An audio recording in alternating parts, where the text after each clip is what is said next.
Jaws, craze sweeps the nation down under. G'day, mates. The mania for Jaws is spreading like wildfire in the land of kangaroos and Vegemite.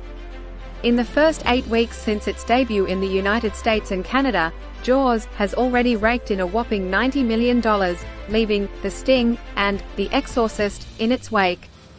By year's end, it might just outdo The Godfather as the highest-grossing film in cinematic history. The Aussie adventure down under the thunderous success of Jaws is downright staggering.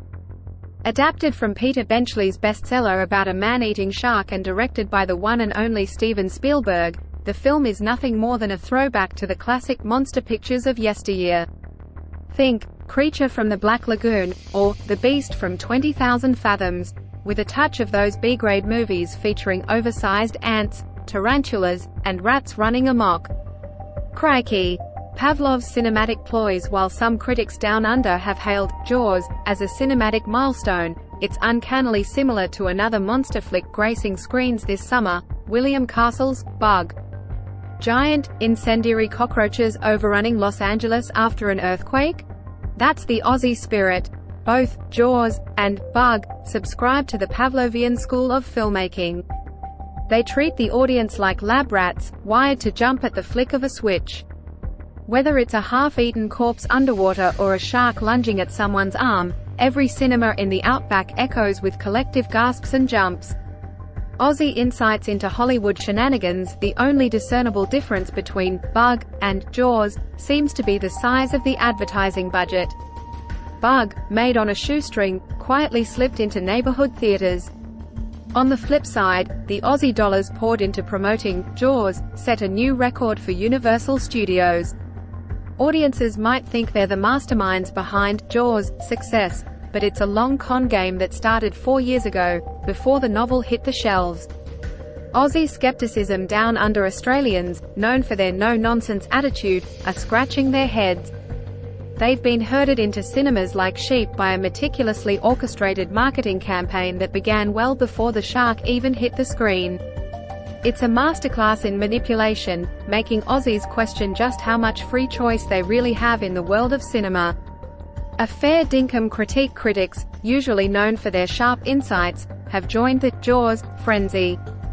Their reviews are as indistinguishable from press releases as a kangaroo in the outback. Maybe they're tired of being labeled as snobs and elitists, attempting to prove they're in touch with popular culture. Yet, even discerning critics should maintain a detached perspective, pointing out the flaws in plot, characterization, acting, and direction. The Aussie analysis, more bark than bite, Jaws, unfolds in two clumsy ACTS, sewn together like a crooked Aussie stitch. The first half dives into the clash between Amity's police chief, advocating beach closures post a shark attack, and the greedy mayor who prioritizes tourist dollars. Social commentary is just a gimmick here, as both issues and characters are discarded like a dingo's breakfast. The second half becomes a stock-standard adventure story, three blokes heading to sea to face off with a beast. Derivative but less pretentious, it's still burdened by paper-thin characters, from the old salty fisherman to the wisecracking scientist. Aussie aversion to overacting. The characters' lack of depth is exacerbated by some fair dinkum sloppy acting.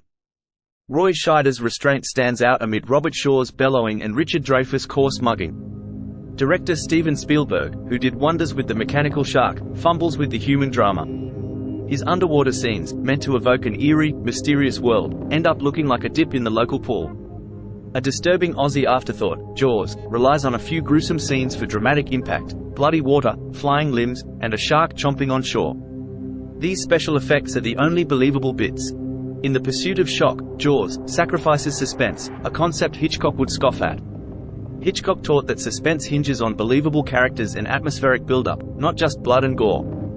Unfortunately, the land down under witnesses a decline in storytelling as Jaws becomes this year's cinematic spectacle.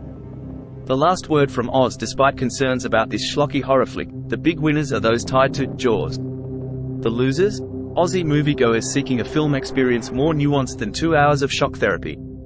As the studios eye the magic formula for a commercial blockbuster, the success of Jaws might just spur them to aim for the lowest common denominator.